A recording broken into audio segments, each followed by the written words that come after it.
প্রবাহ নিয়ে, আমরা তড়িৎ প্রবাহ নিয়ে একটু পড়াশোনা করব। তড়িৎ প্রবাহ, যেহেতু আমাদের চ্যাপ্টারের নাম হচ্ছে কারেন্ট ইলেকট্রিসিটি বা চলো তড়িৎ, তো আমরা তড়িৎ প্রবাহ নিয়ে একটু কথাবার্তা বলবো। তড়িৎ প্রবাহকে আমরা আই দিয়ে প্রকাশ করি। তড়িৎ প্রবাহকে আমরা আই দিয়ে প্রকাশ করি। ওকে, সবার প্রথমে আমরা পদার্থ নিয়ে পড়াশোনা করব। পদার্থ, আচ্ছা, পরিবাহিতার উপর ভিত্তি করে পদার্থকে তিন ভাগে ভাগ করা হয়। তো লিখে নাও, পরিবাহিতার উপর ভিত্তি করে, পরিবাহিতার উপর ভিত্তি করে একদম শুরু থেকে আমি সব পড়ে দেব আস্তে আস্তে করে।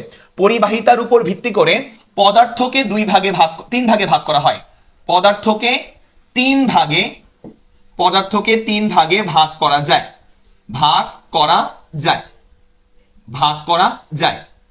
তো এক নাম্বার হচ্ছে সুপরিবাহী পদার্থ। লিখে নাও, সুপরিবাহী পদার্থ এক নাম্বার, ভালো কথা। দুই নাম্বার হচ্ছে এক নাম্বার সুপরিবাহী আমরা বুঝলাম।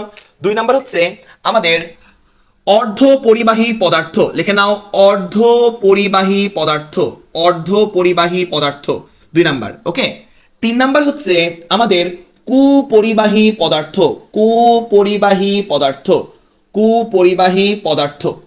তো লিখে নাও, কুপরিবাহী পদার্থ।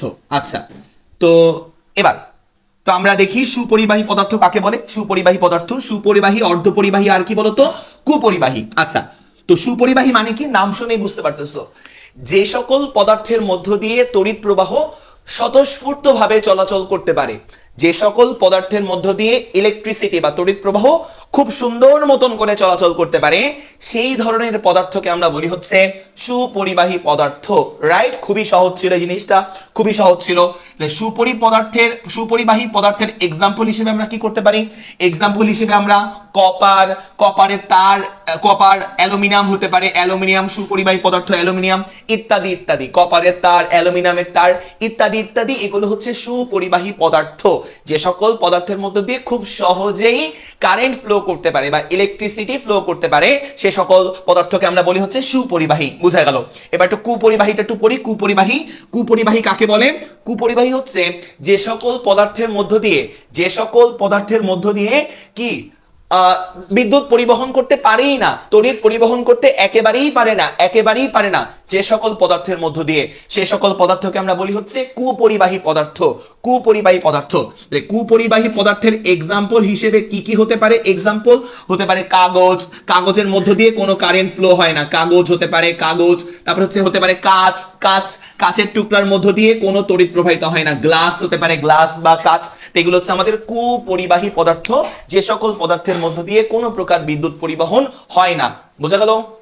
আচ্ছা, অর্ধপরিবাহী কাকে বলে? অর্ধপরিবাহী যে সকল পদার্থের পরিবহন ক্ষমতা বা যে সকল পদার্থের পরিবহন ক্ষমতা, তড়িৎ পরিবহন ক্ষমতা সুপরিবাহীর চেয়ে কম কিন্তু কুপরিবাহীর চেয়ে বেশি, সে সকল পদার্থকে আমরা বলি হচ্ছে অর্ধপরিবাহী পদার্থ।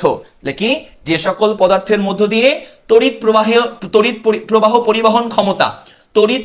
পরিবহন ক্ষমতা সুপরিবাহীর চেয়ে কম কিন্তু কুপরিবাহীর চেয়ে বেশি, ওই সকল পদার্থকে আমরা বলি হচ্ছে অর্ধপরিবাহী। এক্সাম্পল হিসেবে কি হতে পারে? এক্সাম্পল হিসেবে কি বলতে পারে? এক্সাম্পল হিসেবে আমরা বলতে পারি হচ্ছে সিলিকন, জার্মেনিয়াম। দেখো, সিলিকন, তারপর জার্মেনিয়াম, এগুলো হইতে পারে হচ্ছে আমাদের অর্ধপরিবাহী। তো অর্ধপরিবাহী নিয়ে ডিটেইলস আলোচনা তোমাদের চ্যাপ্টার 10 এ আছে, তোমাদের শর্ট সিলেবাসে চ্যাপ্টারটা আছে। তো অর্ধপরিবাহী নিয়ে ডিটেইলস আলোচনা তুমি পাবা চ্যাপ্টার 10 এ। আর কুপরিবাহী নিয়ে আমাদের আসলে চ্যাপ্টারে খুব একটা আলোচনা নাই। তো মেইনলি আমরা এই চ্যাপ্টারে আলোচনা করব সুপরিবাহী পদার্থ নিয়ে, মানে সুপরিবাহী পদার্থ নিয়ে আমরা এই চ্যাপ্টারে অর্থাৎ চ্যাপ্টার 3 তে আমরা আলোচনা করব। বলো তো আমরা এইটুকু বুঝতে পারলাম কিনা? যেইটুকু আমি বললাম এইটুকু 100% বুঝতে পারলাম কিনা একটু বলবা। আর সবকিছু ক্লিয়ার আছে কিনা একটু বলবা, সবকিছু ক্লিয়ার কিনা। এক পদার্থকে আমরা 3 ভাগে ভাগ করে ফেললাম, খুবই সহজ ছিল জিনিসগুলা, রাইট? আচ্ছা, তো এবার আমরা তড়িৎ প্রবাহ নিয়ে একটু কথাবার্তা বলবো। আচ্ছা, তো তড়িৎ প্রবাহ নিয়ে একটু কথাবার্তা বলবো, তড়িৎ প্রবাহের ডিরেকশন নিয়ে একটু কথাবার্তা বলবো। ডিরেকশন, তো লিখে নাও, তড়িৎ প্রবাহের দিক। তড়িৎ প্রবাহকে আই দিয়ে প্রকাশ করা হয়, তড়িৎ প্রবাহের ডিরেকশন বা দিক নিয়ে একটু কথাবার্তা বলবো। আচ্ছা, তো তড়িৎ প্রবাহ বুঝতে গেলে একটু দেখবা, খেয়াল করবা, এই হচ্ছে আমাদের একটা তার বা ওয়্যার। তো যে কোনো তারে হচ্ছে মুক্ত ইলেকট্রন থাকে, মুক্ত ইলেকট্রন। তো আমি ধরলাম এটা হচ্ছে কপারের তার। তো কপারের তারে হচ্ছে অনেক ফ্রি ইলেকট্রন থাকে, কপারের তারে যে কোনো পরিবাহী তারে অনেক ফ্রি ইলেকট্রন থাকে বা মুক্ত ইলেকট্রন থাকে। কেমিস্ট্রিতে পড়ছো না, মুক্ত ইলেকট্রন থাকে। তো আমি ধরলাম এটা হচ্ছে আমাদের কপারের তার, তো এখানে অনেকগুলো ফ্রি ইলেকট্রন থাকে। এই যে ইলেকট্রন, ফ্রি ইলেকট্রন ধরলাম, এইগুলো হচ্ছে আমাদের কপারের তারের ফ্রি ইলেকট্রন। আচ্ছা, তো এই যে ফ্রি ইলেকট্রন যেগুলো থাকে কপারের তারের মধ্যে, ফ্রি ইলেকট্রন, এই ফ্রি ইলেকট্রন গুলো যখন মুভ করার চেষ্টা করে, ফ্রি ইলেকট্রন গুলো যখন চলাচল করে, তখনই আমরা বলি যে ইলেকট্রনের চলাচলের ফলে এই জায়গায় বিদ্যুৎ প্রবাহের সৃষ্টি হয়েছে। তার মানে ইলেকট্রন যখন চলাচল করবে তখনই আমরা বলবো যে সেখানে বিদ্যুৎ প্রবাহিত হবে। তাহলে খেয়াল করবা, এই ফ্রি ইলেকট্রন গুলো যখন মুভ করে তখনই আমি বলি হচ্ছে এই তারের মধ্য দিয়ে বিদ্যুৎ প্রবাহিত হচ্ছে, এই তারের মধ্য দিয়ে। আচ্ছা, তো এই ফ্রি ইলেকট্রন গুলো কিভাবে মুভ করে? এমনি কি মুভ করে? এই ফ্রি ইলেকট্রন গুলো কিভাবে মুভ করে? এমনি কি মুভ করে? উত্তর হচ্ছে না ভাই, এমনি তারের খণ্ড, একটা কপারের তার খণ্ড তুমি এমনি রেখে দিলা, একটা কপারের তার খণ্ড তুমি এমনি রেখে দিলা, ওর মধ্যে একাই ফ্রি ইলেকট্রন গুলো কিন্তু মুভ করবে না। ফ্রি ইলেকট্রন গুলো মুভ করার জন্য কাউকে ধাক্কা দিতে হবে বা কাউকে পুশ করতে হবে ফ্রি ইলেকট্রন গুলো মুভ করার জন্য। তো এই ফ্রি ইলেকট্রন গুলো মুভ করার জন্য যাকে ব্যবহার করা হয় তাকে আমরা বলি হচ্ছে ভোল্টেজ সোর্স। তাহলে এই দেখবা, এই কপারের তারের মধ্য দিয়ে আমরা একটা ভোল্টেজ সোর্স কানেক্ট করব। খেয়াল করো, এই হচ্ছে আমাদের ভোল্টেজ সোর্স। তো এই হচ্ছে আমাদের ব্যাটারি, বা আমরা এটাকে বলতে পারি অনেক নামে ডাকি, এটাকে আমরা আদর করে ব্যাটারি ডাকি। এটাকে ব্যাটারি বলা হয়, কোষ বলা হয়, তড়িৎ চালক কোষ বলা হয়, ব্যাটারি বলা হয়, ভোল্টেজ সোর্স বলা হয়, বিভব পার্থক্য বলা হয়। নামগুলো মনে রাখবা। তো আমাদের এখানে হচ্ছে যে আমাদের এই যে তোমার কপারের তারের মধ্যে যে ইলেকট্রন গুলো আছে, এই ইলেকট্রন গুলো ফ্লো করানোর জন্য আমাদের একটা ভোল্টেজ সোর্স বা একটা ব্যাটারি সংযুক্ত করতে হয়। তো এই হচ্ছে আমরা একটা ব্যাটারি সংযুক্ত করলাম। তো ব্যাটারির দেখবা, ব্যাটারির একটা বড় দাগ আছে, একটা ছোট দাগ আছে। বড় দাগকে আমরা বলি হচ্ছে প্লাস, যাকে আমরা বলি উচ্চ বিভব। আর এই দেখো নেগেটিভ টার্মিনাল বা ছোট দাগ, এটাকে আমরা বলি মাইনাস। মাইনাস মানে হচ্ছে নিম্ন বিভব। খেয়াল করবা, এটা হচ্ছে আমার প্লাস, প্লাস মানে উচ্চ বিভব, আর এটা হচ্ছে আমার মাইনাস, মাইনাস মানে হচ্ছে আমার নিম্ন বিভব। আচ্ছা, তো প্লাস আর মাইনাস বলতে তুমি কি বুঝবা এটা একটু বলে রাখি। মাইনাস মানে হচ্ছে এখানে অনেক বেশি ইলেকট্রন আছে, এখানে এই প্রান্তে, এটা নেগেটিভ টার্মিনাল। নেগেটিভ টার্মিনাল মানে এই প্রান্তে অনেক বেশি ইলেকট্রন আছে। ইলেকট্রন অনেক বেশি বলতে পারো, ইলেকট্রন অনেক বেশি বলতে পারো, অনেক বেশি ইলেকট্রন আছে, ইলেকট্রন অনেক বেশি আছে এই প্রান্তে। আর প্লাস মানে হচ্ছে, প্লাস প্রান্ত বলতে তুমি এটা বুঝবা যে ইলেকট্রন কম আছে, ইলেকট্রন অনেক কম আছে। তাহলে প্লাস প্রান্ত বলতে তুমি বুঝবা ইলেকট্রন অনেক কি আছে বলো তো, ইলেকট্রন অনেক কম আছে। তাহলে মাইনাস মানে তুমি বুঝবা এই টার্মিনালে ইলেকট্রন অনেক বেশি আছে, আর প্লাস মানে তুমি বুঝবা এই টার্মিনালে ইলেকট্রন অনেক কি আছে বলো তো, কম আছে, ইলেকট্রন অনেক কি আছে, কম আছে। আচ্ছা, এবার দেখবা, এবার এখান থেকে হচ্ছে আমরা বলতেছিলাম যখন আমরা এই কপারের তারে যখন আমরা ব্যাটারি বা ভোল্টেজ সোর্স যখন কানেক্ট করব, ভোল্টেজ সোর্স, তখন যেখানে ইলেকট্রন বেশি আছে, ইলেকট্রন নেগেটিভ টার্মিনালে ইলেকট্রন অনেক বেশি আছে, তো এখান থেকে ইলেকট্রন আসলে ধাক্কা দিবে এই ইলেকট্রন গুলাকে, যার ফলে এখান থেকে ইলেকট্রন এভাবে ফ্লো করে হচ্ছে এই ইলেকট্রন যেখানে কম আছে কমের দিক আসার চেষ্টা করবে। ঠিক এইভাবে করে ইলেকট্রন ফ্লো করবে, মানে নেগেটিভ টার্মিনাল থেকে ইলেকট্রন ফ্লো করে ইলেকট্রনটা পজিটিভ টার্মিনালে আসার চেষ্টা করবে। মাইনাস টার্মিনাল থেকে ইলেকট্রন পুরো সার্কিট ঘুরে প্লাস টার্মিনালে আসার চেষ্টা করবে। ইলেকট্রন ফ্লো করবে কোন বরাবর বলো তো, বাম দিক থেকে ফ্লো করবে। তো মনে রাখবা, এই যে ইলেকট্রন যেখানে অনেক বেশি, সেই বেশি ইলেকট্রন থেকে ওইখান থেকে ইলেকট্রন ফ্লো করে কোথায় আসবে, ইলেকট্রন যেখানে কম সেই কমের দিকে আসার চেষ্টা করবে। অর্থাৎ নেগেটিভ টার্মিনাল থেকে বা নিম্ন বিভব থেকে ইলেকট্রন পুরো সার্কিট ঘুরে উচ্চ বিভবে আসার চেষ্টা করবে। লিখে নাও, নিম্ন বিভব, ইলেকট্রন নিম্ন বিভব থেকে, লিখে নাও, ইলেকট্রন নিম্ন বিভব থেকে উচ্চ বিভবে আসবে, নিম্ন বিভব থেকে উচ্চ বিভবে আসবে, উচ্চ বিভবের প্রান্তে আসবে। এইভাবে লিখতে পারো, আসবে, লিখতে পারো এটা, যে ইলেকট্রন নিম্ন বিভবের প্রান্ত থেকে উচ্চ বিভবের দিকে যাবে, উচ্চ বিভবের দিকে যাবে বলতে পারো, উচ্চ বিভবের দিকে যাবে বলতে পারো, ইলেকট্রন দিকে যাবে বলতে পারো। এইটুকু বুঝতে পারছো? এইটুকু যে ইলেকট্রন নেগেটিভ টার্মিনাল থেকে পজিটিভ টার্মিনালের দিকে যাবে, মাইনাস থেকে মানে নিম্ন বিভব থেকে উচ্চ বিভবের দিকে যাবে, এটা হচ্ছে ইলেকট্রন। তো এখন কথা হচ্ছে যে আমাদের অনেক আগে সনাতন প্রসেস অনুযায়ী যখন কিনা ইলেকট্রন আবিষ্কার হয় নাই, তখন মনে করা হতো যে তড়িৎ প্রবাহ প্লাস থেকে মানে উচ্চ বিভব থেকে নিম্ন বিভবে যাচ্ছে। মানে অনেক আগে সনাতন প্রসেসে মনে করা হতো যে তড়িৎ প্রবাহ প্লাস থেকে মানে উচ্চ বিভব থেকে নিম্ন বিভবের দিকে যায় তড়িৎ প্রবাহ। অনেক আগে মনে করা হতো যে তড়িৎ প্রবাহ প্লাস থেকে মাইনাসের দিকে যায়, তাহলে উচ্চ বিভব থেকে নিম্ন বিভবে কিন্তু তড়িৎ প্রবাহ বা আই ফ্লো করে অনেক আগে। খেয়াল করবা, প্লাস থেকে মাইনাসের দিকে যায় কে? তড়িৎ প্রবাহ। এটা মনে করা হইতো। তো এই সনাতন প্রসেসটা কি আসলে এখনো পর্যন্ত ধরা হয় বা এখনো পর্যন্ত হচ্ছে ধরে নেওয়া হয় যে আসলে তড়িৎ প্রবাহ ইলেকট্রনের উল্টো দিকে চলাচল করে। তার মানে ইলেকট্রন যদি নিম্ন বিভব থেকে উচ্চ বিভবের দিকে যায়, তাহলে তড়িৎ প্রবাহ বা ইলেকট্রিসিটি, তড়িৎ প্রবাহ আই বা তড়িৎ প্রবাহকে আই দিয়ে প্রকাশ করা হয়। আই বা তড়িৎ প্রবাহ ইলেকট্রনের উল্টো দিকে মুভ করে। তাহলে আই বা তড়িৎ প্রবাহ সনাতন বা প্রচলিত নিয়ম অনুসারে, সনাতন বা প্রচলিত, সনাতনটাকে আসলে ধরে নেওয়া হয় আন্তর্জাতিকভাবে, প্রচলিত কোনো কারণ নাই, আন্তর্জাতিকভাবে ধরে নেওয়া হয় যে ইলেকট্রনের বিপরীত দিকে তড়িৎ প্রবাহিত হয়। সনাতন বা প্রচলিত নিয়ম অনুসারে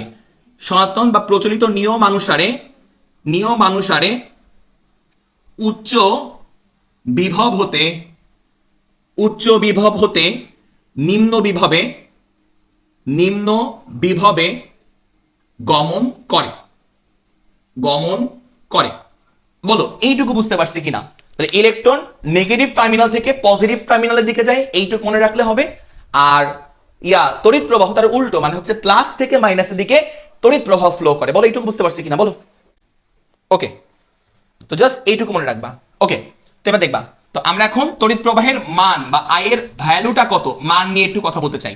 আই এর দিক নিয়ে আমাদের কথা বলা শেষ। তড়িৎ প্রবাহের দিক কোন দিক থেকে কোন দিকে?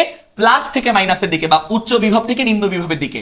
তড়িৎ প্রবাহের দিক হচ্ছে আমার উচ্চ বিভব থেকে বা হায়ার পটেনশিয়াল থেকে, উচ্চ বিভব থেকে নিম্ন বিভবের দিকে কারেন্ট ফ্লো করে বা বিদ্যুৎ প্রবাহ ফ্লো করে নিম্ন বিভবের দিকে।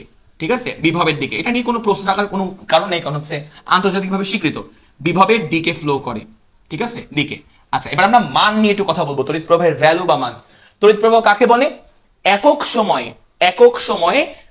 সময়ে কোন পরিবাহীর মধ্য দিয়ে মোট চার্জের পরিমাণকে আমরা বলি হচ্ছে তড়িৎ প্রবাহ। তাহলে একক সময় একটা পরিবাহীর মধ্য দিয়ে যতটুকু চার্জ ফ্লো করে, মোট যতটুকু চার্জ ফ্লো করে, তাকে আমরা বলি হচ্ছে তড়িৎ প্রবাহ। তাহলে লিখে আমরা, তো এই মনে করো আমাদের হচ্ছে একটা পরিবাহী তার, কপারের তার ধরতে পারো, কপারের তার সিইউ, কপারের তার তুমি ধরতে পারো। তো এই কপারের তারের মধ্য দিয়ে আমি ধরলাম এই যে অনেকগুলো ইলেকট্রন আছে, এই ইলেকট্রনের ফ্লো মানেই বিদ্যুৎ প্রবাহ। ইলেকট্রন ফ্লো করা মানে আসলে বিদ্যুৎ প্রবাহ, মনে রাখবা। কিন্তু ইলেকট্রনের ফ্লো এর দিক আর তড়িৎ প্রবাহের দিক হচ্ছে উল্টা, কনভেনশনালি ধরে নেওয়া হয়। আচ্ছা, তো কি বললাম আমরা? যে ইলেকট্রন দেখো টি সময়, আমি ধরলাম যে টি সময় এই তারের মধ্য দিয়ে এতগুলো ইলেকট্রন ফ্লো করতেছে, অনেকগুলো ইলেকট্রন। তাহলে টি সময় 1 2 3 4 5টা ইলেকট্রন ধরো ফ্লো করতেছে নির্দিষ্ট টি সময়ে, বুঝছো? আচ্ছা, তো টোটাল চার্জের পরিমাণ, টোটাল যতটুকু চার্জ ফ্লো করে, টোটালি যতটুকু চার্জ এই তারের মধ্য দিয়ে যতটুকু চার্জ ফ্লো করে টোটাল চার্জের পরিমাণকে আমরা কিউ দিয়ে প্রকাশ করলাম। টোটাল চার্জ তাকে আমরা স্মল কিউ দিয়ে প্রকাশ করলাম। তাহলে খেয়াল করবা, টি সময় টোটালি যতটুকু চার্জ ফ্লো করে তাকে আমরা স্মল কিউ লিখলাম টি সময়। তো লিখে নাও, টি সময়ে পরিবাহিতে টোটাল চার্জের পরিমাণ, total charge flow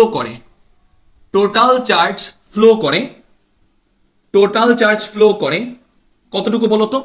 total charge flow করে, লেখাল করবা, টি সময়ে টোটালি কতটুকু চার্জ ফ্লো করে? স্মল কিউ পরিমাণ। তাহলে টি সময়ে টোটাল চার্জ করে হচ্ছে স্মল কিউ পরিমাণ টি সময়, বুঝা গেল? টি সময়।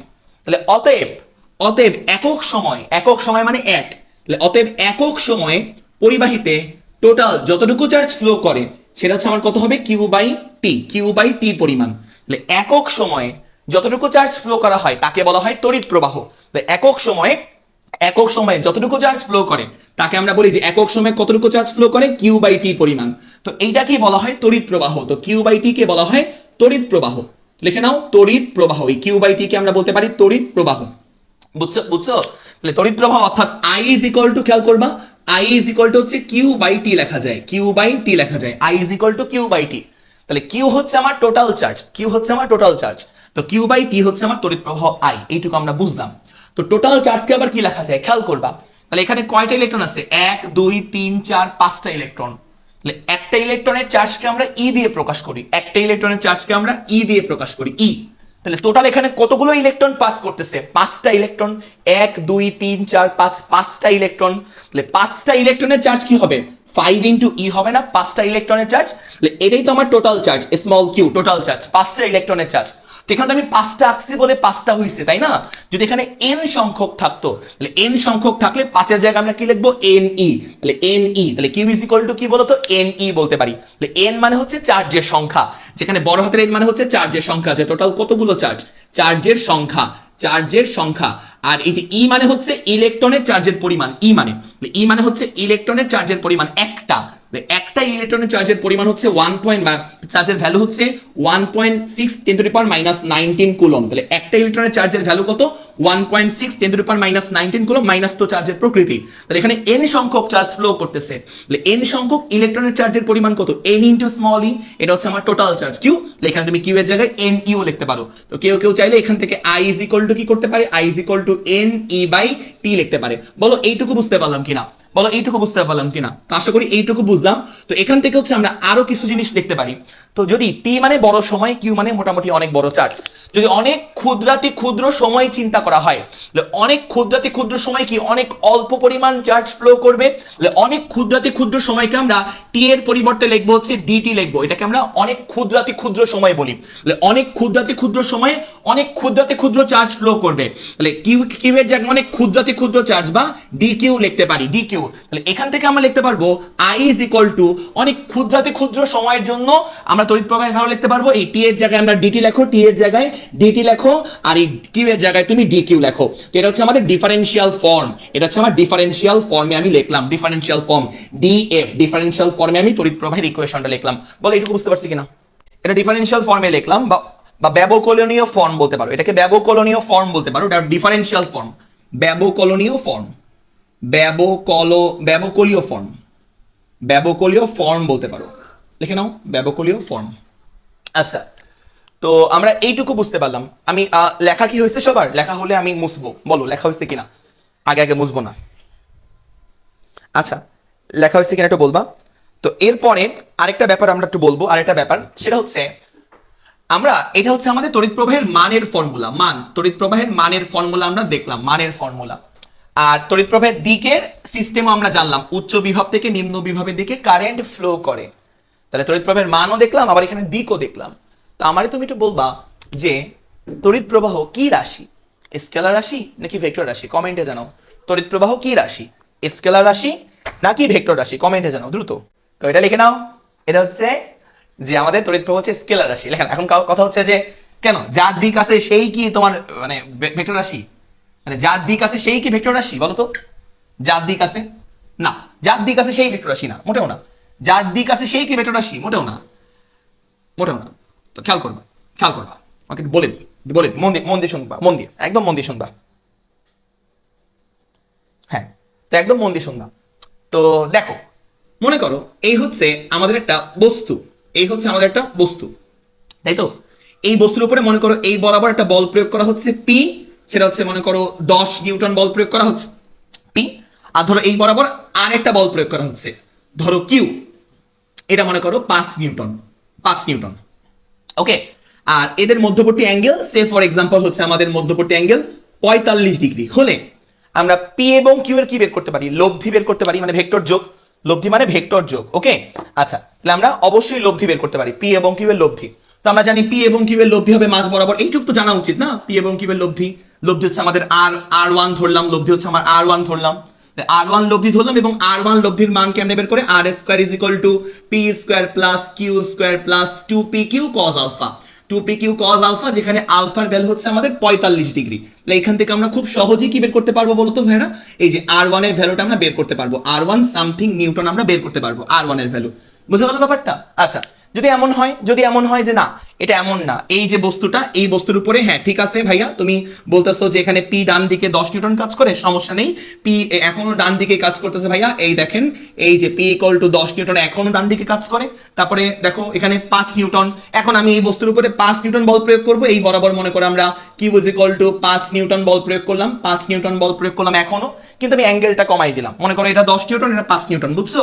এখন এই বস্তুর উপরে সেম বস্তু, ডান দিকে 10 নিউটন এই বরাবর 5 নিউটন, বাট অ্যাঙ্গেলটা কমাই দিছি, অ্যাঙ্গেলটা মনে করো হচ্ছে 30 ডিগ্রি অ্যাঙ্গেল, 30 ডিগ্রি। তাহলে এখন এর লব্ধি আমরা বের করতে পারবো, এই পি আর কিউ এর লব্ধি আমরা বের করতে পারবো।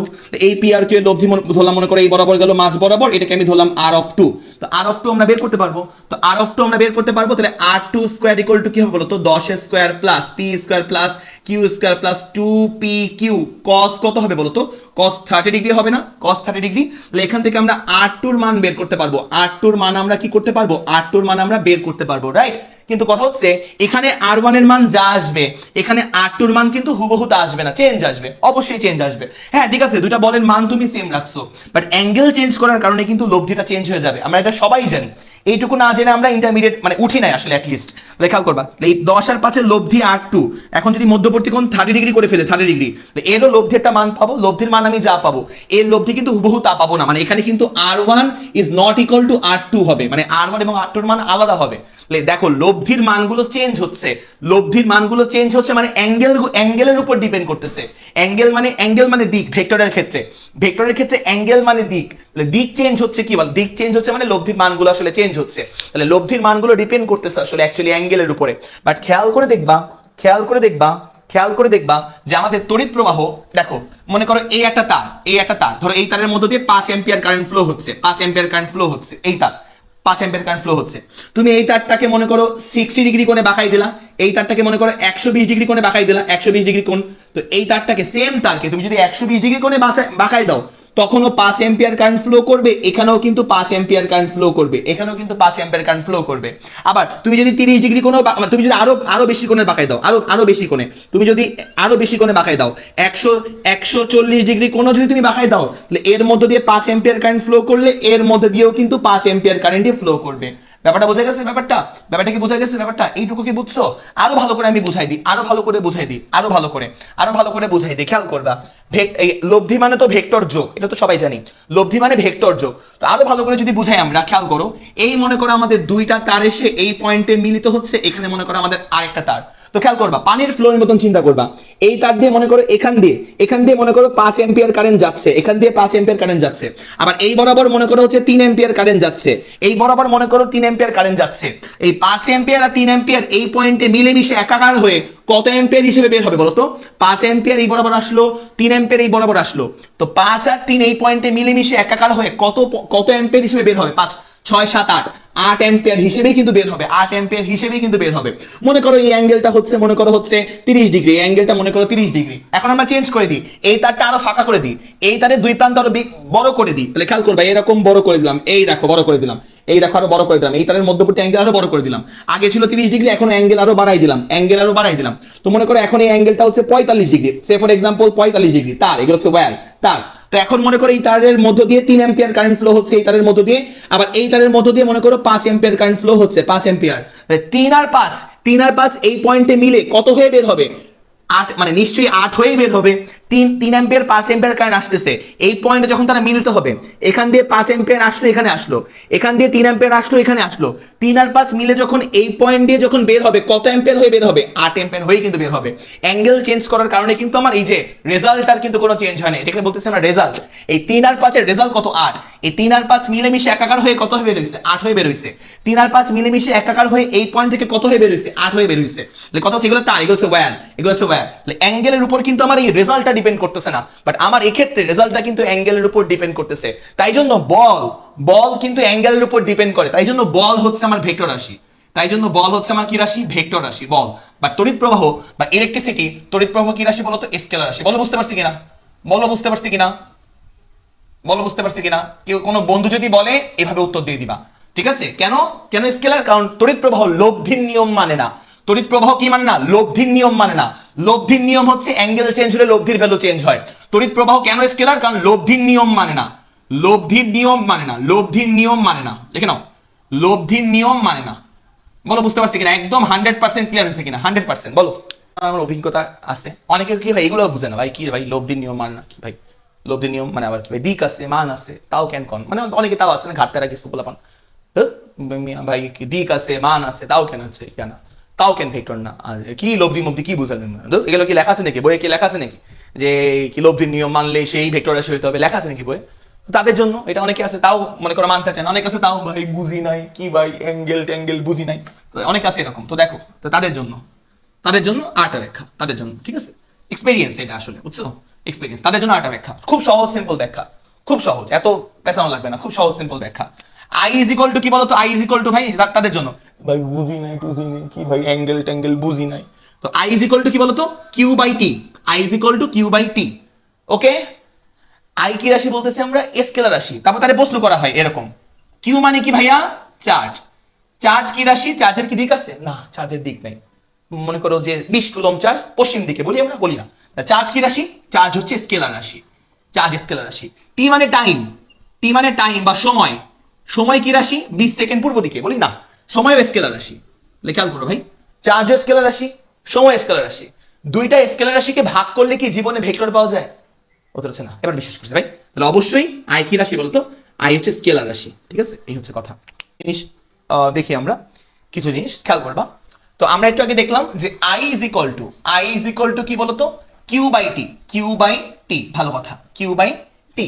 আচ্ছা, তো ডিফারেন্সিয়াল ফর্মে যদি আমরা একটু দেখতে চাই ডিফারেন্সিয়াল ফর্মে, তো অনেক ক্ষুদ্রাতি ক্ষুদ্র টাইমের জন্য তড়িৎ প্রবাহের ডিফারেন্সিয়াল ফর্মটা হবে হচ্ছে আই ইজ ইকুয়াল টু হচ্ছে কিউ এর জায়গায় আমরা ডি কিউ লিখতে পারি, ডি কিউ বাই হচ্ছে ডিটি লেখা যায়, ডি কিউ বাই ডিটি লেখা যায় ডিফারেন্সিয়াল ফর্মে, রাইট। আচ্ছা, তো ডিফারেন্সিয়াল ফর্মে ডি কিউ বাই ডিটি লেখা যায় যদি আমাদের কিউবের মানগুলো যদি এমন থাকে যে আমাদের আই এর মান হচ্ছে তোমার ডিরেক্টলি দেওয়া নাই, কোন একটা ফাংশন আই কারোর ফাংশন, তো আমরা তখন হচ্ছে এখান থেকে একটু ক্যালকুলেশন করতে পারবো। দেখো এখান থেকে D Q is equal to লিখতে পারবো হচ্ছে আই ডিটি লেখা যায়, D Q is equal to I DT লেখা যায় পক্ষান্তর করলে। তারপর খেয়াল করবা আমরা যদি টোটাল চার্জের মানটা বের করতে চাই এখান থেকে ডিফারেন্সিয়াল ফর্ম থেকে উভয় পক্ষে ইন্টিগ্রেশন করতে হয়, তাহলে উভয় পক্ষে ইন্টিগ্রেশন করি, তাহলে integration of D Q is equal to integration of I DT, উভয় পক্ষে ইন্টিগ্রেশন করলাম।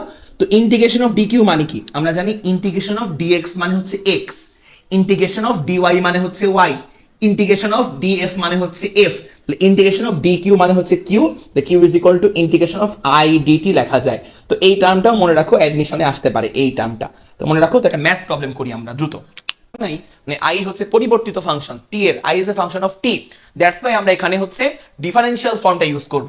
তো আমাদের এখানে কি বের করতে বলছে, টোটাল আধান কতটুকু আধান প্রবাহিত হবে মানে কিউ বের করতে বলছে, কিউ আমাদেরকে বের করতে বলছে, এবং একটা টাইমের লিমিট দেওয়া আছে, টাইমের লিমিট টাইম 0 থেকে টাইম 2 পর্যন্ত, মানে টাইম 0 থেকে টাইম 2 পর্যন্ত, এই টাইমের লিমিটে এইটুকু টাইমের মধ্যে কতটুকু চার্জ ফ্লো হবে এটা আমাদের বলা মানে কোশ্চেনে বের করতে বলছে। তাহলে আমরা ডিফারেন্সিয়াল ফর্ম ইউজ করব কেন তা আমরা বুঝলাম। তো আমরা জানি I is equal to D Q by কি বলতো, ডি কিউ বাই ডিটি আমরা জানি। তো আমরা যেহেতু চার্জ বের করব তাহলে D Q is equal to হচ্ছে আই ডিটি লেখা যায়, আই ডিটি। তো এখানে ডি কিউ মানে ক্ষুদ্রাতি ক্ষুদ্র চার্জ, বাট আমার মোট চার্জ কতটুকু চার্জ ফ্লো হয় কিউ বের করা লাগবে, টোটাল চার্জ বের করা লাগবে। আমার টোটাল চার্জ বের করার জন্য আমি উভয় পক্ষে ইন্টিগ্রেশন করব, তাহলে বাম পক্ষে ইন্টিগ্রেশন করবা ডান পক্ষে ইন্টিগ্রেশন করবা, তাহলে ইন্টিগ্রেশন অফ ডি কিউ এর উত্তরটা হচ্ছে কিউ, ডি কিউ কে ইন্টিগ্রেশন করলে কিউ পাওয়া যায়, তারপর হচ্ছে ইন্টিগ্রেশন অফ আই ডিটি লেখা যায়, তো ইন্টিগ্রেশন অফ আই ডিটি আমরা লিখে ফেললাম। তারপরে খেয়াল করবা এখান থেকে হচ্ছে কিউ ইজ ইকুয়াল টু আমরা কি করতে পারি, দেখো এখানে আমাদের আই আছে, আই, তো এই আই এর একটা ইকুয়েশন দেওয়া আছে, খেয়াল করবে যে I is equal two 3t square plus 2t plus 5 দেওয়া আছে, এটা বসাই নাও। আই ইজ ইকুয়াল টু হচ্ছে 3t square plus 2t plus 5, 3t square plus 2t plus 5 আমার দেওয়া আছে আই এর ভ্যালু, রাইট। আর এখানে হচ্ছে আমার ডিটি, এই যে আমি ডিটিটা লিখে ফেললাম। ওকে, তাহলে এবার আমার ইন্টিগ্রেশন করতে হবে। তো ইন্টিগ্রেশনের আপার লিমিট লোয়ার লিমিট লাগে, তো এখানে ডিটি আছে, তাই আমরা টি এর সাপেক্ষে আপার লিমিট লোয়ার লিমিটটা আমরা বসাবো। তো আমাদের টি এর ভ্যালুগুলো কিন্তু দেওয়া আছে, টি এর ভ্যালুগুলো কিন্তু আমাদের দেওয়া আছে দেখবা।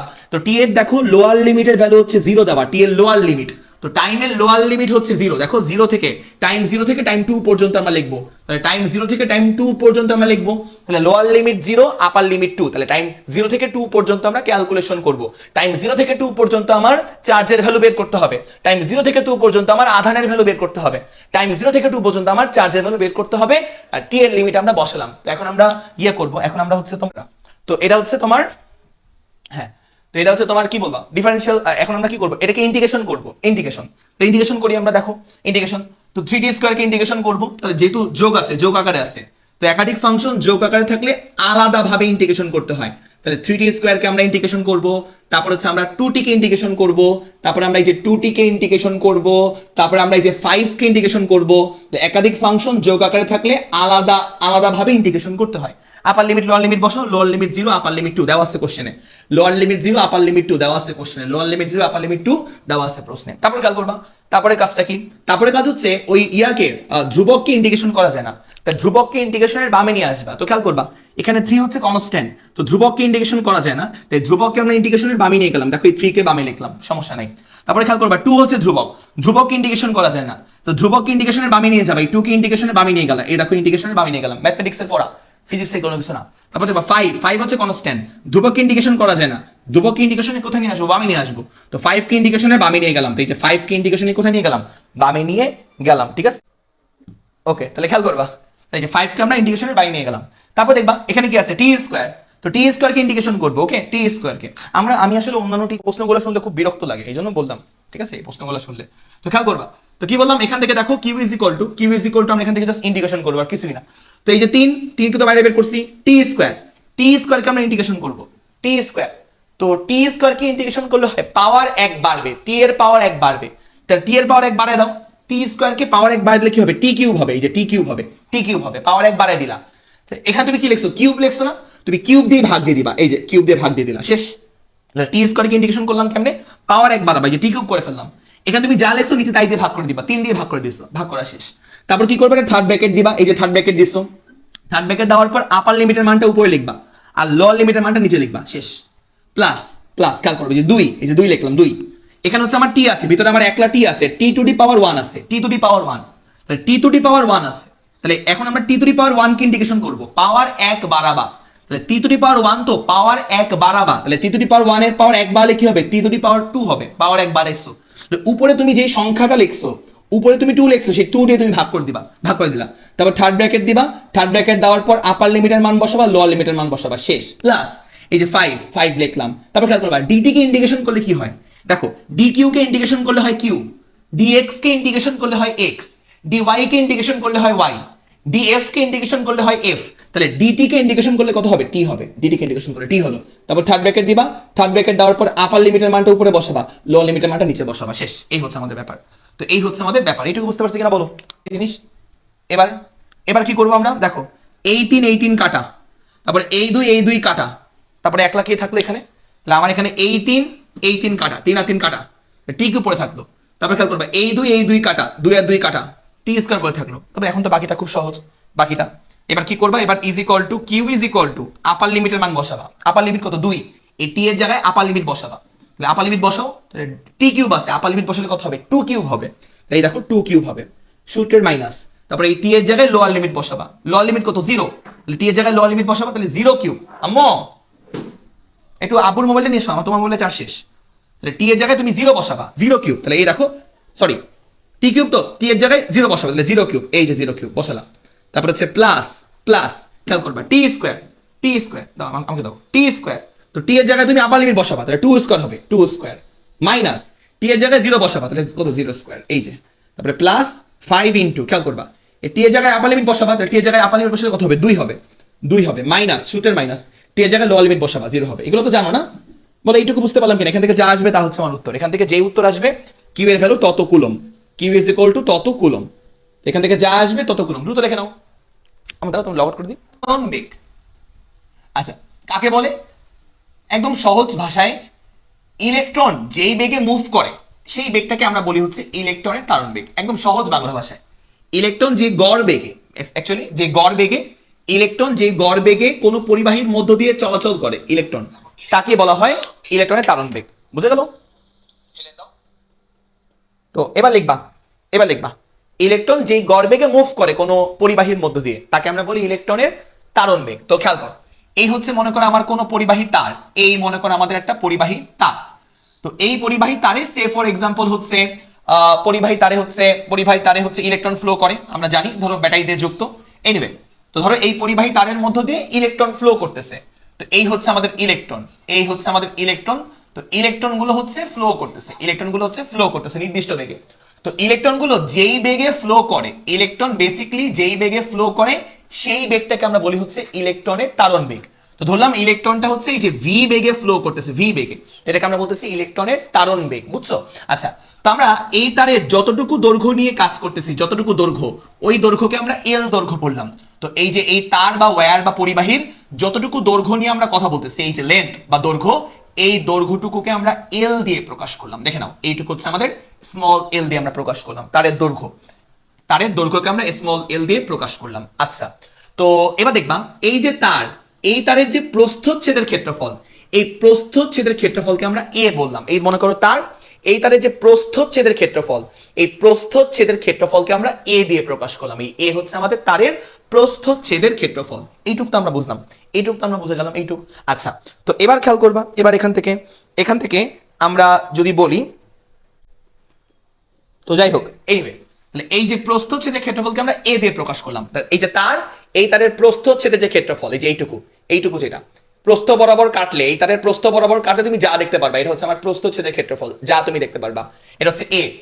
এ হচ্ছে আমার তারের প্রস্থচ্ছেদের ক্ষেত্রফল, লিখে নাও, এ হচ্ছে আমার ওয়্যারের তারের প্রস্থচ্ছেদের ক্ষেত্রফল, প্রস্থচ্ছেদের ক্ষেত্রফল। আচ্ছা, যদি এ হয়, এ হয়, আচ্ছা, তো আমরা ধরলাম যে এই তারের একক আয়তনে ইলেকট্রনের সংখ্যাকে আমরা এন ধরলাম। তো এই তারের একক আয়তনে, মানে একক পরিমাণ যে আয়তনটা 1 মিটার কিউব, তো একক আয়তনে যতটুকু ইলেকট্রন আছে, যতগুলো ইলেকট্রন একক আয়তনে, এই তারের একক আয়তন ধরবা। তো একক আয়তনে ইলেকট্রনের সংখ্যা বা চার্জের সংখ্যা বলতে পারো, ইলেকট্রনের সংখ্যা বা চার্জের সংখ্যা। তো একক আয়তনে যে ইলেকট্রনের সংখ্যা বা চার্জের সংখ্যা, তাকে আমরা স্মল এন ধরলাম, তাকে আমরা স্মল এন ধরলাম। তো এবার আমরা এই তারের আয়তনটা বের করব, এই তারের আয়তন। তো এই তারের আয়তনটা কত? তো খেয়াল করো, এই তারের ক্ষেত্রফল বা প্রস্থচ্ছেদের ক্ষেত্রফল কত আমার এ, আর এই তারের দৈর্ঘ্য, এই দৈর্ঘ্যটা হচ্ছে আমার এল। ক্ষেত্রফলের সাথে দৈর্ঘ্য গুণ করলে কি পাওয়া যাবে? তারের আয়তন পাওয়া যাবে না? আমরা তারের মোট আয়তনটা একটু বের করতে চাই। তো লিখে নাও তারের মোট আয়তন। তো তারের মোট আয়তন কত হবে বলতো? আমরা জানি ক্ষেত্রফলের সাথে দৈর্ঘ্য গুণ দিলে আমরা কি পাবো? তারের টোটাল আয়তন পাবো, তারের টোটাল আয়তন আমরা পাবো। আচ্ছা, তো ইলেকট্রন যদি ডান দিকে মুভ করে, আমার তড়িৎ প্রবাহ হবে কোন দিকে? তড়িৎ প্রবাহ হবে বাম দিকে। ইলেকট্রন যেদিকে মুভ করবে তার বিপরীত দিকে হচ্ছে তড়িৎ প্রবাহ চালিত হবে, তড়িৎ প্রবাহ। তো তড়িৎ প্রবাহকে আমরা আই দিয়ে প্রকাশ করি, তড়িৎ প্রবাহ। তাহলে তড়িৎ প্রবাহকে যদি আমরা আই দিয়ে প্রকাশ করি, তাহলে আই ইজ ইকুয়াল টু হবে তড়িৎ প্রবাহ সমান মোট চার্জ বাই সময়। তো আমি ধরলাম এইটুকু টি সময় আমি ধরলাম স্মল টি সময়ে তোমার যতগুলো টোটাল চার্জ ফ্লো করে সেটা হচ্ছে আমার কিউ। টি সময় যতগুলো টোটাল চার্জ ফ্লো করে সেই টোটাল চার্জটা হচ্ছে আমি কিউ ধরলাম টি সময়, এইটুকুতে। টি সময় টোটাল চার্জের পরিমাণ কিউ ধরলাম স্মল টি সময়। আই সমান কি হবে? আই সমান স্মল কিউ বাই টি, যেখানে স্মল কিউ মানে টোটাল চার্জ, স্মল কিউ মানে কিন্তু আমার টোটাল চার্জ, টোটাল চার্জের পরিমাণ, টোটাল চার্জের পরিমাণ। আচ্ছা, এটা হচ্ছে আমার কি বলতো? Small Q. এইটুকু তো আমরা বুঝলাম, এইটুকু কিন্তু আমরা বুঝলাম। আচ্ছা, তাহলে আমরা তারের মোট আয়তনটা আমরা বের করলাম। ওকে, আচ্ছা, এবার হচ্ছে এই আয়তনে কতগুলো চার্জ থাকে খেয়াল করবা।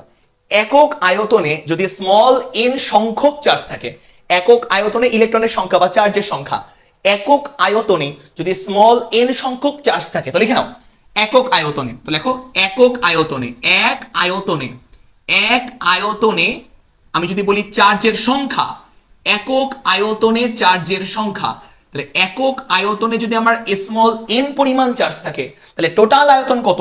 টোটাল আয়তন কিন্তু তোমার এএল। তাহলে টোটাল আয়তন, তাহলে এএল পরিমাণ আয়তন, তাহলে এএল আয়তনে টোটাল চার্জের সংখ্যা কত? টোটাল চার্জের সংখ্যা কিন্তু এন এ এল। তাহলে এন এ এল কিন্তু আমার টোটাল চার্জের সংখ্যা, তাহলে এন এ এল কিন্তু আমার টোটাল টি সময়ে টোটাল চার্জের সংখ্যা। তাহলে টোটাল চার্জের সংখ্যা আমরা বলতে পারি, টোটাল চার্জের নাম্বার বা সংখ্যা আমরা বলতে পারি, টোটাল চার্জের নাম্বার। টোটাল চার্জের নাম্বার আমরা বের করলাম। ওকে, তাহলে এখন টোটাল চার্জের পরিমাণটা কত? তাহলে টোটাল চার্জের নাম্বারের সাথে চার্জের ইলেকট্রনের চার্জ গুণ করলে আমরা কি পাবো? টোটাল চার্জের পরিমাণ পাবো। অতএব খেয়াল করবা, টোটাল চার্জের পরিমাণ টোটাল চার্জ এর সংখ্যা বের করছি। তাহলে টোটাল কতটুকু চার্জ আছে পরিমাণ আমরা বের করতে চাই, কি পরিমাণ চার্জ আছে। তাহলে টোটাল চার্জের পরিমাণ হবে একটা ইলেকট্রনের চার্জ ইনটু কতগুলো তোমার ইলেকট্রন আছে, কতগুলো এন এ স্মল এল পরিমাণ চার্জ আছে। তাহলে কতগুলো চার্জ আছে, এন এ এল পরিমাণ চার্জ আছে কতগুলো, এর সাথে একটা ইলেকট্রনের চার্জ গুণ দিলে আমি কি পাবো? টোটাল কতটুকু চার্জ ফ্লো করতেছে, টোটাল চার্জের পরিমাণ বের করতে পারবো। সেটা হচ্ছে টোটাল চার্জের পরিমাণ। তাহলে টোটাল চার্জের পরিমাণ আমরা লিখলাম। তাহলে এখান থেকে খেয়াল করবা, তড়িৎ প্রবাহ I is equal to small Q by T. তাহলে স্মল কিউ মানে হচ্ছে টোটাল চার্জের পরিমাণ হচ্ছে এটা, দেখো স্মল কিউ মানে টোটাল চার্জের পরিমাণ, এন ই এই যে এন ই এ এল হচ্ছে টোটাল চার্জের পরিমাণ, ভাগ হচ্ছে সময়, ভাগ আমার কি বলতো, ভাগ হচ্ছে সময়। তাহলে এবার খেয়াল করবা, এবার হচ্ছে দেখো এল বাই টি মানে কি বলতো, এল মানে হচ্ছে দৈর্ঘ্য ভাগ সময় বা দূরত্ব ভাগ সময় মানে কি, বেগ না, S equal to VT, V equal to S by T. তাহলে দূরত্ব ভাগ সময় মানে কি বলতো, দূরত্ব ভাগ সময় মানে ভেলোসিটি বা বেগ। তাহলে এখান থেকে আমরা লিখতে পারবো যে I ইজ ইকুয়াল টু খেয়াল করবা এন ই দেখবা এ। তাহলে এন ই দেখো একটু খেয়াল করবা, এখানে এন ই এ, এক সেকেন্ড দাঁড়াও, আমি কি ক্যালকুলেশনে কোনো ভুল করলাম, একটু দাঁড়াও, না ঠিক আছে, না একদম ঠিক আছে। তাহলে এখানে আমরা কি করলাম, এন ই এ ভি লিখতে পারবো, এন ই এ ভি আমরা লিখতে পারবো, বা আমরা এখান থেকে লিখতে পারবো I ইজ ইকুয়াল টু, বইয়ে যেমন আছে, বই হচ্ছে নাভি, এন এ ভি ই, নাভি, ঠিক আছে, এটাই নাভি। I ইজ ইকুয়াল টু নাভি, এন এ ভি ই। তো এইটা হচ্ছে আমাদের ফর্মুলা। তো প্রমাণটা মনে না রাখলেও চলবে, জাস্ট এই ফর্মুলাটা মনে রাখবা। I মানে তড়িৎ প্রবাহ, এন মানে একক আয়তনে ইলেকট্রন সংখ্যা, এ মানে প্রস্থচ্ছেদের ক্ষেত্রফল, ভি মানে তারণ বেগ, এই ভি মানে ইলেকট্রন যেই বেগে মুভ করে বা ইলেকট্রনের তারণ বেগ, ঘনত্ব মনে থাকবে, প্রবাহ ঘনত্ব বলে। তাহলে খেয়াল করবা, তো এই হচ্ছে আমার তার, এই হচ্ছে আমার ওয়্যার বা তার, এই হচ্ছে আমার ওয়্যার বা তার। এই ওয়্যারের প্রস্থচ্ছেদের ক্ষেত্রফল আমি ধরলাম হচ্ছে এ। তাহলে এ প্রস্থচ্ছেদের ক্ষেত্রফলের মধ্য দিয়ে, সে ফর এক্সাম্পল এই তারের মধ্য দিয়ে I পরিমাণ বিদ্যুৎ প্রবাহিত হচ্ছে, I। এই তারের মধ্য দিয়ে I পরিমাণ বিদ্যুৎ প্রবাহিত হচ্ছে, তাহলে এ ক্ষেত্রফলের মধ্য দিয়ে I পরিমাণ তড়িৎ প্রবাহিত হচ্ছে। তো লিখে নাও, এ ক্ষেত্রফলের মধ্য দিয়ে, এ ক্ষেত্রফলের মধ্য দিয়ে যদি I পরিমাণ বিদ্যুৎ প্রবাহিত হয়, I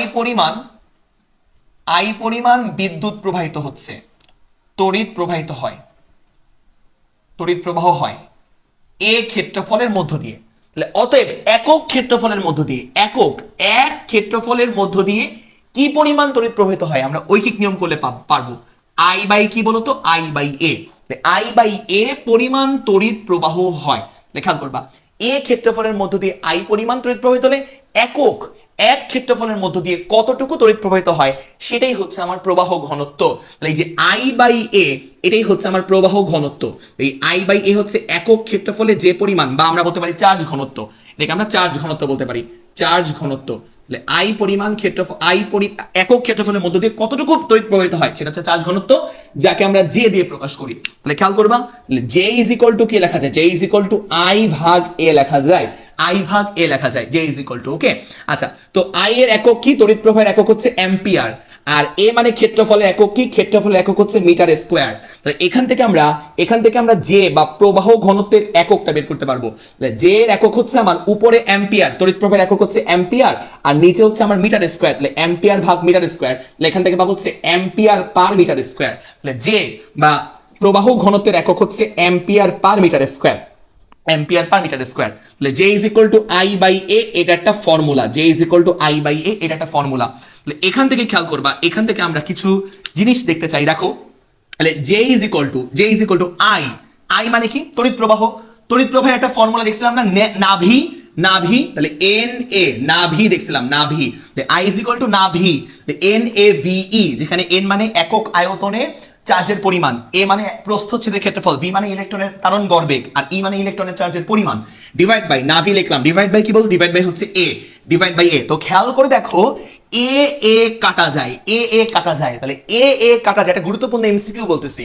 এ এ কাটা যায় তার মানে ক্ষেত্রফলগুলো কাটাকাটি চলে যায়। তাহলে আসলে চার্জ ঘনত্ব অ্যাকচুয়ালি ক্ষেত্রফলের উপর কিন্তু ডিপেন্ড করে না। সংজ্ঞার মধ্যে ক্ষেত্রফল লেখা আছে, বাট চার্জ ঘনত্ব কিন্তু ক্ষেত্রফলের উপর ডিপেন্ড করে না। তাহলে এখান থেকে আমরা জে ইজ ইকুয়াল টু লিখতে পারবো, J is equal to N ভিই লিখতে পারবো। তো এটা হচ্ছে আমার জের আরেকটা ফর্মুলা বা চার্জ ঘনত্বের আরেকটা ফর্মুলা। তো লিখে নাও, বক্স করে নাও, আমরা ম্যাথ করবো এখন। হবে সরি, এটা ঠিক করে নাও, প্রবাহ ঘনত্ব হবে। চার্জ ঘনত্ব আমরা ইসিতে পড়ছিলাম, থ্যাংক ইউ। প্রবাহ ঘনত্ব হবে, ভুল করে আমি চার্জ ঘনত্ব লিখছি, প্রবাহ ঘনত্ব হবে। প্রবাহ ঘনত্ব, ওকে, প্রবাহ ঘনত্ব, চার্জ ঘনত্ব না, প্রবাহ ঘনত্ব, প্রবাহ ঘনত্ব, এক্স্যাক্টলি প্রবাহ ঘনত্ব।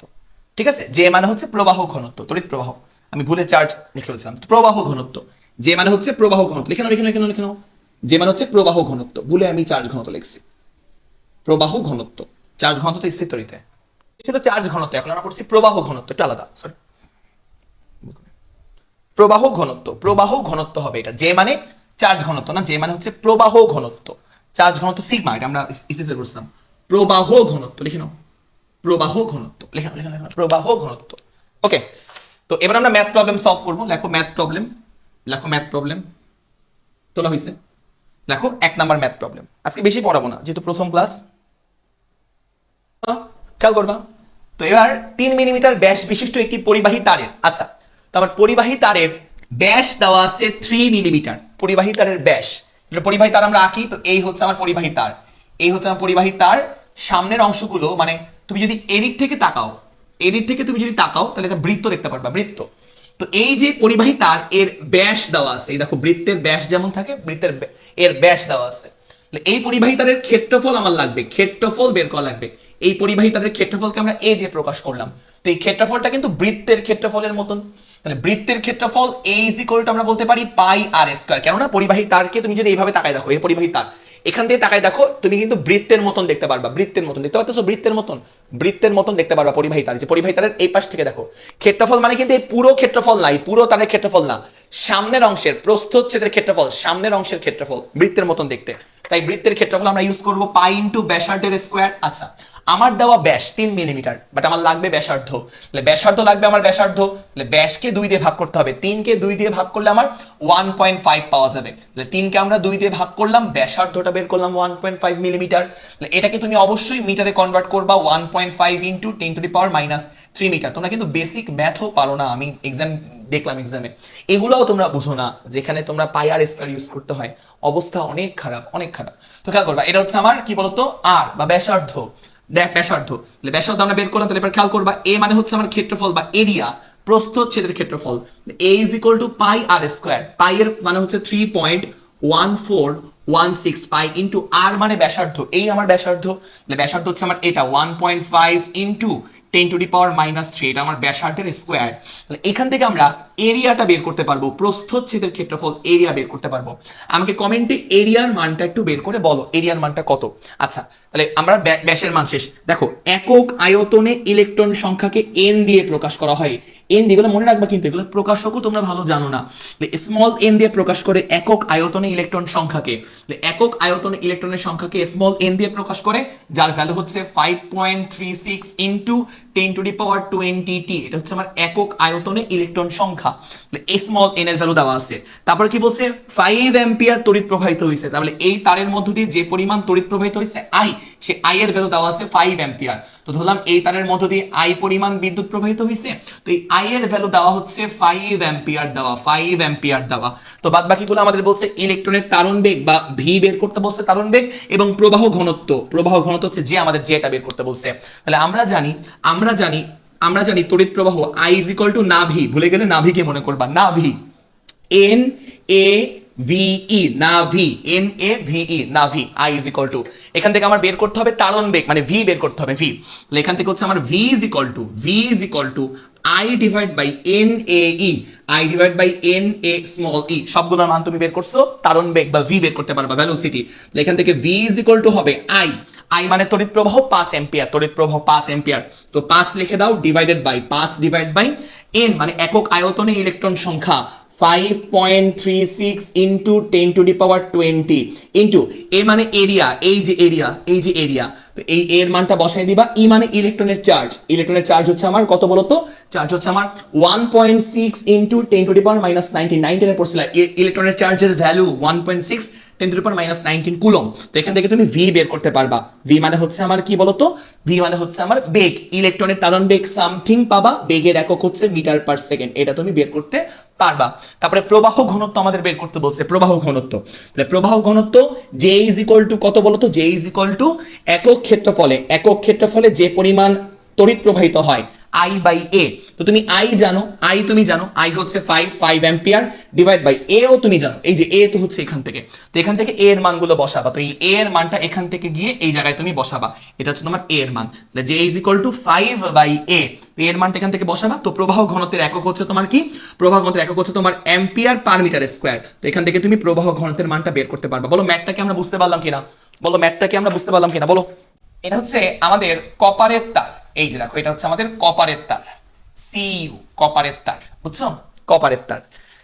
তো আমাদের কপারের তারে এই যে আমার প্রস্থচ্ছেদের ক্ষেত্রফল, এই প্রস্থচ্ছেদের ক্ষেত্রফলের মান দেওয়া, এই তারের যে প্রস্থচ্ছেদের ক্ষেত্রফল এর মান দেওয়া 3 ইন্টু 10⁻⁻5 মিটার স্কোয়ার।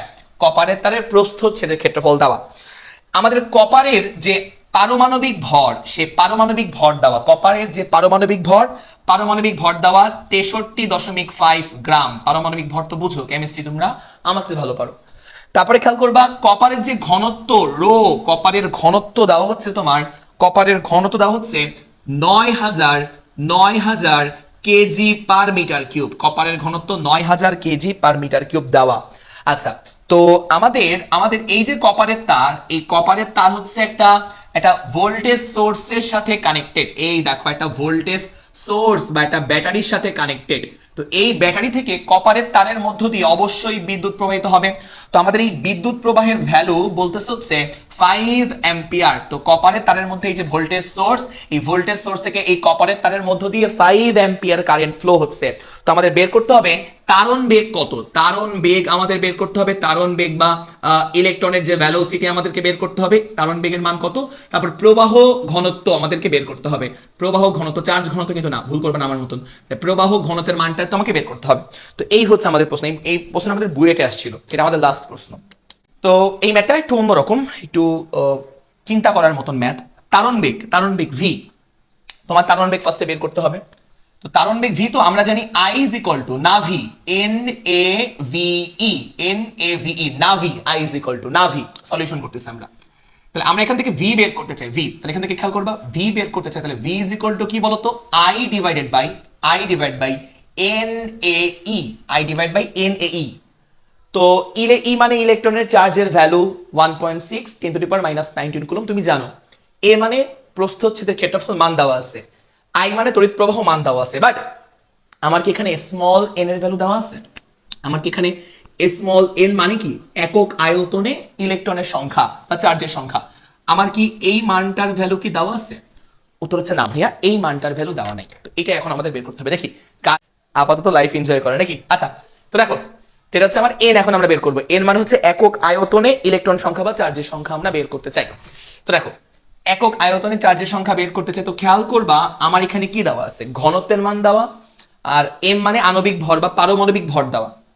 এটা কিন্তু পুরো কপার খণ্ডের ভর দেওয়া না, কিন্তু পারমাণবিক ভর দেওয়া, পারমাণবিক ভর।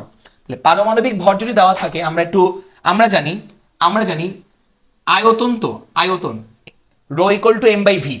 আমরা জানি ঘনত্ব সমান ভর ভাগ আয়তন, তাহলে ভর ভাগ কত বলতো, আয়তন। তাহলে এখান থেকে ঘনত্বের মান দেবো, আমরা কিন্তু আয়তন বের করতে পারবো। এই ভি মানে কিন্তু আয়তন, মানে অনেকে বলদের মতন মনে করে কি এই ভি আর এই ভি কি ভাই সেম না, ভাই এই ভি সেম না। এই ভি হচ্ছে আয়তন, ভলিউম, এটারে ভলিউম দিয়ে ভাগ করছি, ভলিউম, এটা হচ্ছে বেগ।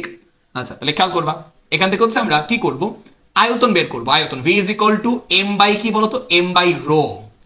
তাহলে এখান থেকে দেখবা V is equal to M by rho. M মানে কি, এম মানে হচ্ছে আমার ভর, পারমাণবিক আণবিক ভর কিন্তু। আচ্ছা, 63.5, অনেকে কি করে 63.5 লিখে চুপ করে বসে থাকে, নিজেদের হিরো মনে করে, কিন্তু এখানে গ্রাম আছে ভাই, এটা তোমার তো কেজিতে কনভার্ট করতে হবে। তো করো কেজিতে কনভার্ট, তাহলে কেজিতে কনভার্ট করলাম, এত ডিভাইডেড বাই রো মানে ঘনত্ব, এটা ঠিক আছে 9000 KG per metre cube, 9000 KG per metre কিউবে আসছে।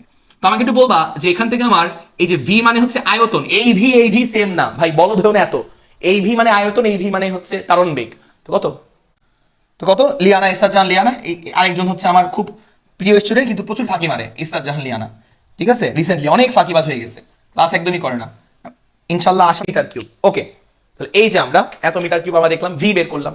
আচ্ছা এখন কথা হচ্ছে এখানে এম মানে কিন্তু আণবিক ভর, সরি পারমাণবিক ভর, এক্ষেত্রে এম মানে কিন্তু আমার পারমাণবিক ভর, কারণ কপার পরমাণু, এম মানে কিন্তু পারমাণবিক ভর, তাই তো? পারমাণবিক ভর মানে কি? এক মোল পরিমাণ, এক মোল, খেয়াল করো, এক মোল পরিমাণ পদার্থের ভরকে আমরা পারমাণবিক ভর বলি। খুব ইম্পর্টেন্ট কথা, কেমিস্ট্রি যারা ভালো বুঝো তারা বুঝবা, খেয়াল করো। এক মোল পরিমাণ পদার্থের ভরকে আমরা কি বলি? পারমাণবিক ভর। তাহলে আমরা এখানে পারমাণবিক ভরটা বসাইছি, মানে কপারের এক মোল পরিমাণ অংশের ভরকে বসাইছি, এক মোল, এক মোলের ভরকে বসাইছি। এক মোলের ভরকে বসে আমরা আয়তন বের করছি। তাহলে এই আয়তনটা কার আয়তন বলতো? এই আয়তনটা কি বলতো? এক মোলের আয়তন না? এক মোলের আয়তন না? এক মোলের আয়তন, এইটুক কি বিশ্বাস করো? এইটুক কি ভরসা করো? এইটুক যে এটা যে এক মোলের আয়তন, এইটুক কি বিশ্বাস করো? এইটুক কিন্তু বিশ্বাস করতে হবে, কারণ এখানে তুমি এক মোলের ভর বসেছো, তাই উত্তরটা যেটা পাবে এটা এক মোলের আয়তন হবে, রাইট? এক মোলের আয়তন হবে। এক মোলে কতগুলো পরমাণু থাকে? এক মোলে আমাকে একটু বলবা, এক মোলে, এক মোলে কিন্তু অ্যাভোগ্রেডো সংখ্যক পরমাণু থাকে, 6.023 ইন্টু 10⁻23টি পরমাণু থাকে হচ্ছে এক মোলে। মন দিয়ে দেখবা বুয়েটের প্রশ্ন এগুলা, পরমাণু থাকে, এক মোলে এতগুলো পরমাণু থাকে, এতগুলো পরমাণু, রাইট? তাহলে খেয়াল করবো, তাহলে আমি বলতে পারি এতগুলো পরমাণু থাকবে এত মিটার কিউব আয়তনে।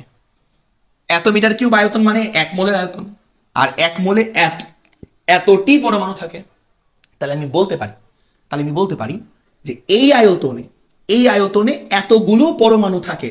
অতএব 7.056 ইন্টু 10⁻³ মিটার কিউব, এই আয়তনে, এই আয়তনে, এই আয়তনে কতগুলো পরমাণু থাকে? অ্যাভোগাড্রো সংখ্যক 6.023 ইন্টু 10⁻23 টি পরমাণু থাকে। দেখো আমি পড়াই দিলাম, কেমিস্ট্রি পড়াই দিলাম। অতএব আমার আসলে বের করতে হবে যে একক আয়তনে বা ওয়ান আয়তনে, একক আয়তনে, ওয়ান আয়তনে, একক, একক, ওয়ান একক আয়তনে, ওয়ান একক আয়তনে কতটা পরমাণু থাকে? 6. ঐকিক নিয়ম 6.023 ইন্টু 10⁻23 কে একক হিসেবে আসলে ভাগ হতে হয়, ভাগ হচ্ছে 7.056 ইন্টু 10⁻7.0। একক আয়তনে কতটা পরমাণু থাকে? কতটা, কতটি পরমাণু থাকে? তো আমাকে বলবা একক আয়তনে কতটি পরমাণু থাকবে, আমাকে একটু এর অ্যান্সারটা বলো তো। একক আয়তনে, এটা হচ্ছে আমার একক আয়তনে পরমাণু সংখ্যা, ওয়ান একক আয়তনে কতগুলো পরমাণু থাকবে, আমাকে একটু বলো, অ্যান্সারটা বলো। বুঝছো? এইটুকু কি বুঝছো? যে দেখো কি বললাম আমরা, এই আয়তনে, এই আয়তন মানে ওয়ান মোলের আয়তন, আর ওয়ান মোলে এতগুলো পরমাণু থাকে। তাহলে আমি বলতে পারি এই আয়তনে এতটি পরমাণু থাকে, এই আয়তনে এতটি পরমাণু থাকে। তাহলে অর্থাৎ এক একক আয়তনে জাস্ট ভাগ করলে, ঐকিক নিয়মে ভাগ করলে পেয়ে যাবো 8.54 ইন্টু মারিয়ানুর 10⁻, তোমারও আমি লাইভে দেখি না, 10⁻28 এতটি। তাহলে এতটি পরমাণু, এতটি পরমাণু, তাহলে এতগুলো পরমাণু থাকে এক একক আয়তনে, তাহলে এক একক আয়তনে এতগুলো পরমাণু থাকে, মানে ওয়ান একক আয়তনে, তাই তো? একক আয়তনের পরমাণুর সংখ্যা বের করছি, বাট এন মানে কিন্তু একক আয়তনে পরমাণুর সংখ্যা না। এন মানে হচ্ছে একক আয়তনে পরমাণুর সংখ্যা না। এন মানে হচ্ছে, এন মানে হচ্ছে একক আয়তনে ইলেকট্রনের সংখ্যা, একক আয়তনে ইলেকট্রনের সংখ্যা। তো এখন কপারে, কপারের সর্ববহী শক্তি স্তরে, মানে একটা কপার পরমাণু, একটা, খেয়াল করবা এই যে কপার, তো কপারে দেখবা যখন তুমি ইলেকট্রন বিন্যাস করবা তখন কপারে দেখবা যে সর্ববহী শক্তি স্তরে, যখন কপারের তুমি ইলেকট্রন বিন্যাস করবা তখন কপারের সর্ববহী শক্তি স্তরে দেখবা যে একটা ইলেকট্রন থাকে। তো ওইটাকেই আমরা বলি সর্ববহী শক্তি স্তরে যে ইলেকট্রন, ওইটাকেই বলি হচ্ছে আমরা মুক্ত ইলেকট্রন, মুক্ত ইলেকট্রন বা ফ্রি ইলেকট্রন, মুক্ত ইলেকট্রন। এই ইলেকট্রন গুলো আসলে তড়িৎ পরিবহনে কাজে লাগে। তাহলে দেখো তো একটা কপার পরমাণুতে কয়টা মুক্ত ইলেকট্রন থাকে? একটা। তাহলে একটা কপার পরমাণুতে ফ্রি ইলেকট্রন থাকে কয়টা? একটা। তাহলে এতগুলো পরমাণুতে কতগুলো ফ্রি ইলেকট্রন থাকবে? এতগুলোই থাকবে। একটা কপার পরমাণুতে যদি একটা মুক্ত ইলেকট্রন থাকে, তাহলে এতগুলো পরমাণুতে, এতগুলো কপার পরমাণুতে কতগুলো মুক্ত ইলেকট্রন থাকবে? এতগুলোই। অতএব মুক্ত ইলেকট্রনের সংখ্যা কতগুলো? এতগুলো। সেটা কত আয়তনে? একক আয়তনে। একক আয়তনে মুক্ত ইলেকট্রনের সংখ্যা, একক আয়তন, দেখো মুক্ত ইলেকট্রন একক আয়তনে, ওয়ান একক আয়তনে, ওয়ান একক আয়তনে মুক্ত ইলেকট্রন সংখ্যা কয়টা? ওয়ান একক আয়তনে মুক্ত ইলেকট্রন সংখ্যা, মুক্ত ইলেকট্রন সংখ্যা কয়টা বলতো? ওয়ান একক আয়তনে এতগুলো পরমাণু না, একটা পরমাণুতে একটা মুক্ত ইলেকট্রন থাকে, তাহলে এতগুলো পরমাণুতে এতগুলো মুক্ত ইলেকট্রন থাকবে, এতগুলো। তাহলে কত? 8.54 ইন্টু 10⁻28টা এতটা মুক্ত ইলেকট্রন বা ফ্রি ইলেকট্রন থাকবে, এতগুলো মুক্ত ইলেকট্রন থাকবে বা ফ্রি ইলেকট্রন থাকবে, এতগুলো। তাহলে দেখো একক আয়তনে মুক্ত ইলেকট্রনের সংখ্যাটা কি আমার? Small N. তো আমরা স্মল এন বের করে ফেললাম। আমাদের টার্গেট ছিল স্মল এনটাই বের করা, টার্গেট ছিল। আমরা এখানে মানটা বসাই দিই। এখান থেকে আমরা v ইজ ইকুয়াল টু তারণ বেগ, v ইজ ইকুয়াল টু পাবো উপরে i, i মানে তড়িৎ প্রবাহ 5 অ্যাম্পিয়ার, উপরে i মানে তড়িৎ প্রবাহ 5 অ্যাম্পিয়ার। তো লিখে নাও i মানে তড়িৎ প্রবাহ 5 অ্যাম্পিয়ার, নিচে হচ্ছে আমার n, এই nটাই কষ্ট করে বের করলাম। 8.54 ইনটু 10⁻28 এতটা ইনটু a মানে এরিয়া বা ক্ষেত্রফল দেওয়া আছে, এরিয়া, এরিয়া দেওয়া 3 ইনটু 10⁻⁻5, এরিয়া দেওয়া ইনটু e মানে ইলেকট্রনের চার্জ 1.6 10⁻⁻19। এখান থেকে তুমি v বের করতে পারবা। এই v মানে তোমার তারণ বেগ, v মানে তারণ বেগ, সামথিং মিটার পার সেকেন্ড তুমি বের করতে পারবা, সামথিং মিটার পার সেকেন্ড। বলো বুঝতে পারছি কিনা? এই তারণ বেগটা আমাদের চাইছে জানতে, উত্তর এটাই উত্তর। বলো বুঝতে পারছি কিনা? বেসিক তো থাকাটা একটু দরকার। তো দেখো কেমিস্ট্রির মানে নর্মাল বেসিক এটা আসলে। তো খেয়াল করো কি বললাম আমরা বলছিলাম দেখো এইটুক তো বুঝছো, আয়তন বের করা, আয়তন বের করার ব্যাপারটা তো বুঝছো, জাস্ট ঐকিক নিয়ম আর কিছুই না। তো আয়তন বের করার ব্যাপারটা তো বুঝছো, এই যে আয়তন যে বের করলাম, তো এই আয়তন বের করার টাইমে আমরা যেখানে ভর যে বসেছি, পারমাণবিক ভর বসেছি। পারমাণবিক ভর মানে হচ্ছে 1 মোল পরিমাণ, 1 মোল তো বুঝছো, 1 মোল নাম বুঝলে আমার কিছু করার নেই। 1 মোল পরিমাণ পদার্থের যে ভর তাকে আমরা বলি পারমাণবিক ভর, 1 মোল পরিমাণ পদার্থের ভর। তো এই 1 মোল পরিমাণ পদার্থের ভর ইউজ করে আমি যেটা পাইছি যে আয়তনটা, ওটা হচ্ছে তাহলে হবে 1 মোলের আয়তন। তো 1 মোলের আয়তন হচ্ছে এটা, 1 মোলের আয়তন, 1 মোল পরিমাণ ইয়ার আয়তন আমি বের করলাম, এটা 1 মোল পরিমাণ পদার্থের আয়তন আমি বের করলাম, ঠিক আছে? কপারের, তো কপারের 1 মোলের আয়তন বের করলাম। তাহলে 1 মোলে আবার কতগুলো পরমাণু থাকে? 6.023 ইনটু 10⁻23 পরমাণু। 1 মোলে আবার এতগুলো পরমাণু থাকে, 1 মোলে। তাহলে 1 মোলে এতগুলো পরমাণু থাকে, তো ওটাই লিখছি আমরা যে 1 মোলে এতগুলো পরমাণু মানে হচ্ছে এত আয়তনে এতগুলো পরমাণু থাকে। এত আয়তনে এতগুলো পরমাণু থাকে, তাহলে অতএব 1 আয়তনে বা 1 একক আয়তনে, 1 একক আয়তনে কতগুলো পরমাণু থাকে? অতএব 1 একক আয়তনে কতগুলো পরমাণু থাকে এটা আমি বের করলাম। আবার কথা হচ্ছে যে একটা কপার পরমাণুতে একটা মুক্ত ইলেকট্রন থাকে, তাহলে এতগুলো পরমাণুতে এতগুলো মুক্ত ইলেকট্রন থাকবে, যে এক একক এতগুলো মুক্ত ইলেকট্রন থাকবে। একটা পরমাণুতে একটা মুক্ত ইলেকট্রন থাকে মানে হচ্ছে এতগুলো পরমাণুতে এতগুলো মুক্ত ইলেকট্রন থাকবে। তাহলে এতগুলো মুক্ত ইলেকট্রন থাকবে কতটুকু পরিমাণে? 1 একক আয়তনে। তাহলে 1 একক আয়তনে এতগুলো মুক্ত ইলেকট্রন থাকবে, বুঝছো? তো এই হচ্ছে আমাদের কথা। এখানে মানগুলো আন্দাজে ধরা হয়েছে, আন্দাজে ধরছি আমি মানগুলো, তো জাস্ট হচ্ছে এখান থেকে আমরা বের করে ফেলি। তাহলে v ইজ ইকুয়াল টু কত? i হচ্ছে আমার 5 অ্যাম্পিয়ার, 5 ডিভাইড বাই এই যে n, এই হচ্ছে একক আয়তনের মুক্ত ইলেকট্রন সংখ্যা, এটা হচ্ছে 8.54 ইনটু 10⁻28 এত ইনটু a মানে হচ্ছে আমার এরিয়া বা ক্ষেত্রফল, এই যে এরিয়া দেওয়া আছে 3 ইনটু 10⁻⁻5 এরিয়া, আর e মানে হচ্ছে ইলেকট্রনের চার্জ 1.6 10⁻⁻19, যা আসবে তাই হচ্ছে উত্তর। v এর মান যা আসবে তত মিটার পার সেকেন্ড হচ্ছে উত্তর। ওকে, আর প্রবাহ ঘনত্ব j, j is equal to হচ্ছে তোমার i বাই a। তো i এর মান 5 অ্যাম্পিয়ার আর a এর মান হচ্ছে তোমার যে দেখো জানো 3 ইনটু 10⁻⁻5। তো মানটা বসায় তুমি j এর মানটাও বের করতে পারবা, j এর মান সামথিং বের করতে পারবা, সামথিং তোমার হচ্ছে ampere per metre square, ampere per metre square j এর ভ্যালু বের করতে পারবা। বলো বুঝতে পারছি কিনা? বলো। তাহলে ভালো থেকো, আল্লাহ হাফেজ।